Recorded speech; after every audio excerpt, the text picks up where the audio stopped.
Definamos las rotaciones de la rodilla. Sabemos que en la rodilla se presentan rotaciones tanto mediales o internas y rotaciones laterales o externas desde una posición de flexión.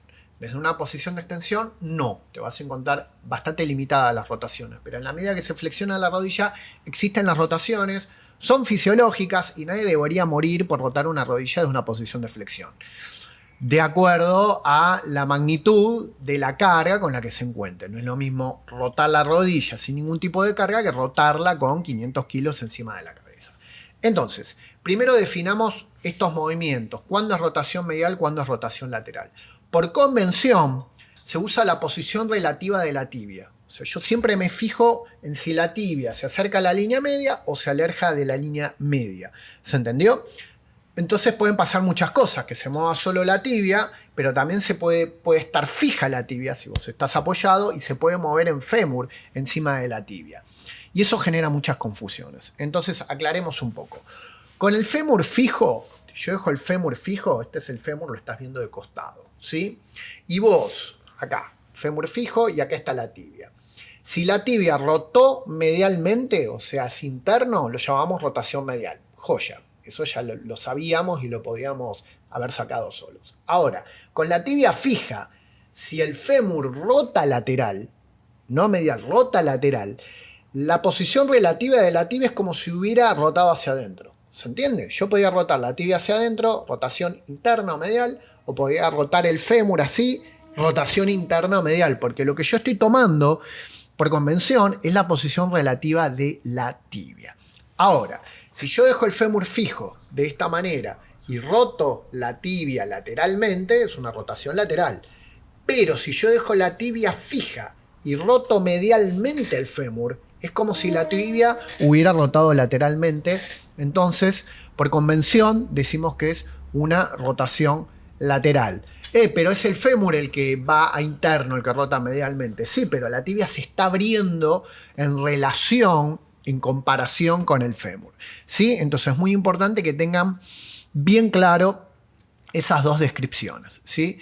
Esto nos habilita a entender otras cosas, que van a ser la relación entre los cóndilos del fémur, o sea, entre esas dos superficies semiesféricas que tiene la porción más distal del fémur, y entre las glenoides o platillos glenoides o cavidades glenoides que tiene la tibia. O sea, yo tengo una articulación que está recibiendo la tibia así, a dos bochas que vienen desde arriba.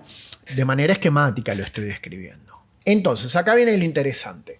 Vamos a imaginar que vos tenés tus dos platillos glenoides, tus dos glenoides de la tibia acá, los dedos así, ¿no? Ponelo así, en la cámara imposible de mostrar. Vos tenés así. Y tenés el cóndilo medial del fémur, que van a ser estos dos nudillos, y el cóndilo lateral, que van a ser estos dos nudillos que tengo acá. Entonces, cuando yo hago rotaciones, pasa que un cóndilo va a retroceder y el otro va a avanzar. O sea, sobre esas cavidades, uno de los cóndilos va para atrás y el otro va para adelante. Te repito, esto es esquemático, no es que el hueso se deforma, sino que un cóndilo relativamente avanza y el otro retrocede para producir la rotación. Entonces decimos, y leo, que en la rotación lateral, o sea, cuando ya sea que la tibia vaya hacia lateral o que el fémur vaya hacia medial, lo que va a suceder es que este cóndilo externo, hacelo con las manos conmigo, va a avanzar y el cóndilo interno o medial va a retroceder, ¿sí? O sea, sucede esto ante una rotación externa. Este cóndilo avanza y el otro cóndilo retrocede. En una rotación medial, lo que va a suceder es que el cóndilo interno o el cóndilo medial es el que va a avanzar y el cóndilo externo es el que va a retroceder. Entonces, acá lo tengo mostrado de manera esquemática. En rojo tenemos los platillos glenoides, las tres figuras de arriba tenemos una rodilla derecha vista de frente a la que le quitamos la rótula y estamos viendo las tres posiciones en el medio, la posición intermedia, y estamos viendo la primera figura, una rotación externa, y la tercera figura, una rotación interna o medial. Entonces, fíjate, en rojo abajo estamos viendo los platillos glenoides. En las tres figuras de abajo estamos viendo un corte transversal desde arriba. Desde arriba es este corte. Hacia abajo de la pantalla es anterior en las tres figuras de abajo. Y hacia arriba de la pantalla sería posterior.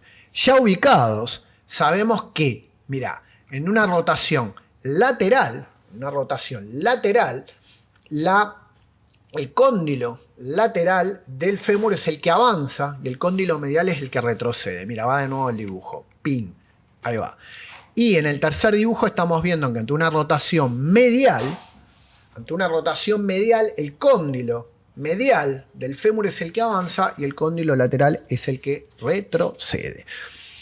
Todo este esquema, toda esta comprensión, toda esta matriz de estudio te sirve para entender qué pasa con las estructuras de la rodilla en sí. O sea, no tomamos la rodilla como la rodilla, sino que adentro tenés la comunión entre 2-3 huesos, tenés la comunión entre segmentos de estos huesos que van a hacer cosas diferentes y que después nos va a permitir externarnos y evaluar más profundamente qué sucede, por ejemplo, con los meniscos. Porque si un cóndilo avanza, va a empujar al menisco, y si un cóndilo retrocede, va a empujar al otro menisco.